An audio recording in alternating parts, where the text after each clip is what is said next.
Hello बच्चों, तो आज हम रेडी हैं।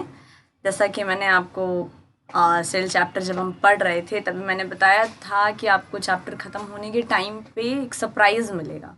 और सरप्राइज़ यही है कि आपको जो चैप्टर हमने 5 वीडियो में पढ़ा है ना, हाँ मैंने वीडियो छोटे छोटे बनाए थे, इसीलिए बनाए क्योंकि आप 9th क्लास में हो ना, तो मतलब कुछ चीज़ें होती हैं, बच्चे कुछ नहीं समझ पाते हैं, अडेप्ट नहीं कर पाते हैं चीज़ों को।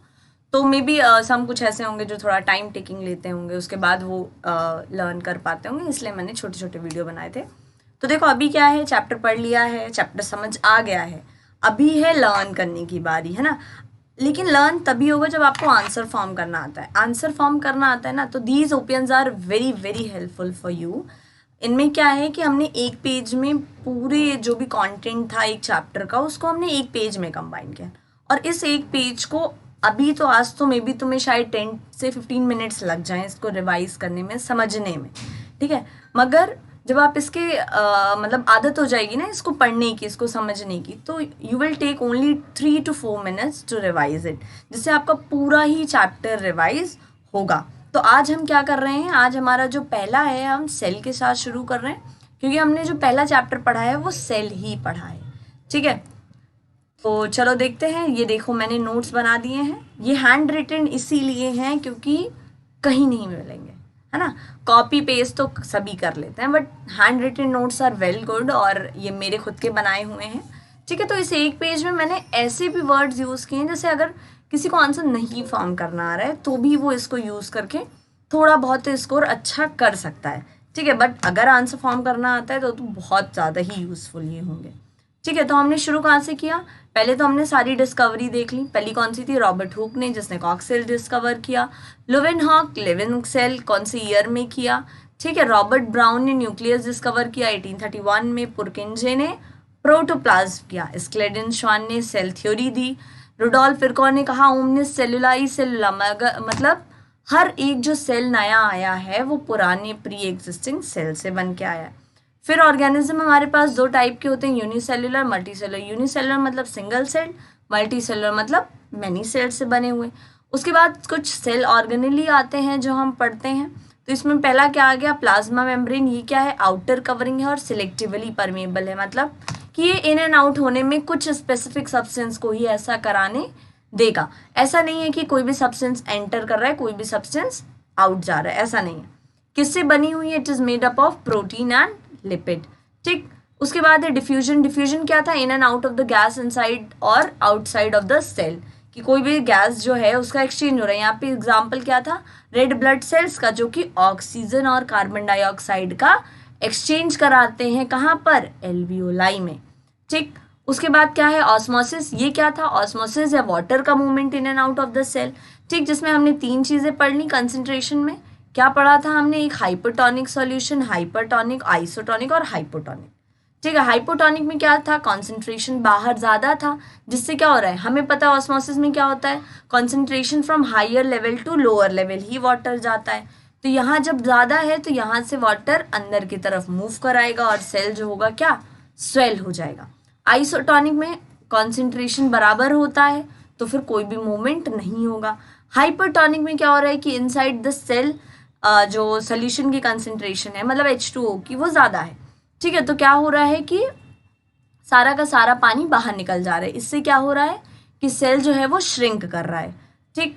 और क्या है, एंडोसाइटोसिस क्या होता है कि इंगल्फिंग ऑफ द फूड, किससे, स्यूडोपोडिया से। स्यूडोपोडिया क्या है, ये फॉल्स फीट है या फॉल्स हैंड कह लो, जिनके थ्रू एंटर कर रहा है, ठीक। उसके बाद न्यूक्लियस क्या है, ब्रेन ऑफ द सेल कहते हैं हम। उसके ऊपर जो कवरिंग है न्यूक्लियर मेम्ब्रेन कहते हैं उसको। वहाँ पर न्यूक्लियर मेम्ब्रेन कहीं कहीं पर अब्सेंट होती है, तो वहाँ पर क्या क्रिएट होता है, न्यूक्लियर पोर। और ये न्यूक्लियर पोर क्या करता है, कोई भी मटेरियल जो इनसाइड द न्यूक्लियस बना है उसको बाहर साइटोप्लाज्म में लाता है, और जो बाहर साइटोप्लाज्म में बना है उसकी एंट्री अंदर कराता है। जेनेटिक मटेरियल क्या है, प्रेजेंट है इनसाइड द न्यूक्लियस। होता क्या है, डीएनए, डीऑक्सीराइबोन्यूक्लिक एसिड। न्यूक्लियोइड क्या है, ये प्रेजेंट है हमारा प्रोकैरियोट सेल्स में। प्रोकैरियोट में क्या होता है, नेकेड होता है, मतलब डीएनए पे जो भी जेनेटिक मटेरियल है उस पर कोई भी कवरिंग नहीं होती है, यानी न्यूक्लियर मेम्ब्रेन एब्सेंट होती है। इस बेसिस पे हमारे ऑर्गेनिज्म 2 पार्ट्स में डिवाइडेड है, प्रोकैरियोट और यूकैरियोट। यूकैरियोट में क्या है, देखो न्यूक्लियर मेम्ब्रेन प्रेजेंट है, यहाँ पर क्या है, न्यूक्लियर मेम्ब्रेन अब्सेंट है, इसलिए इसका जो डीएनए है इसको हम न्यूक्लियोइड कह रहे हैं। ठीक, उसके बाद देखते हैं क्या है साइटोप्लाज्म। ये क्या है, एक फ्लूइड फिल्ड सब्सटेंस है। ठीक, इसकी में क्या क्या ऑर्गेनली हैं अब हम वो देखेंगे। ईआर मतलब एंडोप्लाज्मिक रेटिकुलम कितने टाइप के होते हैं, 2 टाइप के होते हैं, आरईआर और एसईआर। आरईआर क्या करता है, प्रोटीन सिंथेसिस कराता है, एसईआर क्या करता है, लिपिड का सिंथेसिस कराता है। आरईआर में क्या है, राइबोसोम्स प्रेजेंट है, इसलिए ये हमें अपीयरेंस में रफ दिखता है। एसईआर में क्या है, नहीं है, अब्सेंट है। ठीक, उसके बाद गोल्गी बॉडीज। गोल्गी बॉडीज को किसने डिस्कवर किया, कैमिलियो गोल्गी ने किया। काम क्या करता है, पैकेजिंग का करता है, प्रोटीन को पैकेज करेगा, लिपिड को पैकेज करेगा, और क्या है, लाइसोसोम की फॉर्मेशन कराता है। अब नेक्स्ट है लाइसोसोम। इसको हम सुसाइडल बैग कहते हैं। क्यों, क्योंकि जब भी किसी सेल में कोई दिक्कत आती है या कोई भी चीज़ उसमें इनफंक्शन नहीं सही हो रहा है तो वो अपनी ही सेल को मार देता है।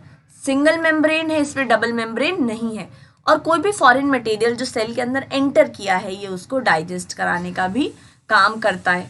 उसके बाद है माइटोकॉन्ड्रिया। ये क्या है, डबल मेम्ब्रेन स्ट्रक्चर है, सेमी ऑटोनॉमस है। सेमी ऑटोनॉमस मतलब अपने काम खुद करता है, इंडिपेंडेंट है, इसको किसी की नीड नहीं है, ये अपना काम खुद कर लेगा।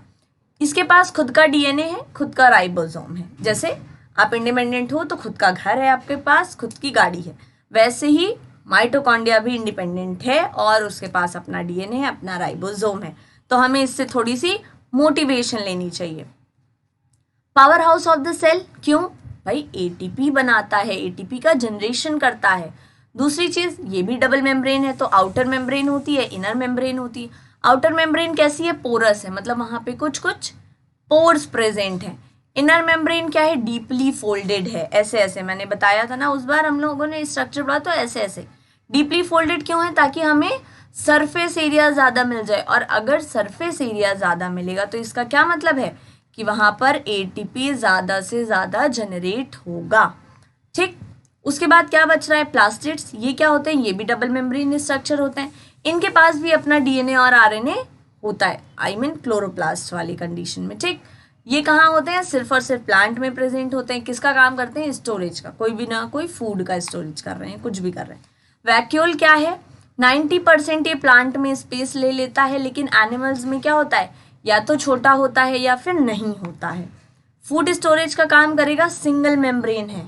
ठीक है, इसकी जो मेम्ब्रेन होती है ना, इसका नाम हम कहते हैं टोनोप्लास्ट। शायद ये तुमने अभी ना पढ़ा हो, लेकिन सुन के रखो कि इसकी मेम्ब्रेन को हम टोनोप्लास्ट कहते हैं।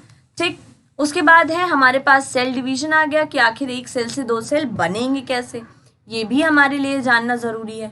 मुझे ये थोड़ा सा इरेज करने दो ना, अदरवाइज आप लोगों को बहुत ज़्यादा कन्फ्यूजन हो जाएगी।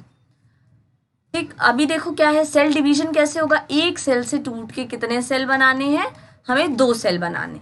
तो जब हमारा एक सेल से 2 सेल बन रहा है तो हम उसको क्या कहेंगे, माइटोसिस। माइटोसिस कहाँ होता है, सोमैटिक सेल में। सोमैटिक मतलब बॉडी के सभी सेल्स में होगा, हर एक सेल्स में, एक्सेप्ट कौन सा cell, germ cells. Germ cells कौन से होते हैं, वो जो गैमीट्स बनाते हैं। गैमीट्स क्या है, स्पर्म है या फिर आपका ओवम है। ठीक, तो इसमें क्या हो रहा है कि सोमैटिक सेल में हो रहा है। इसमें देखो क्या होता है, प्लॉइडी सेम होती है। प्लॉइडी मतलब नंबर ऑफ क्रोमोसोम।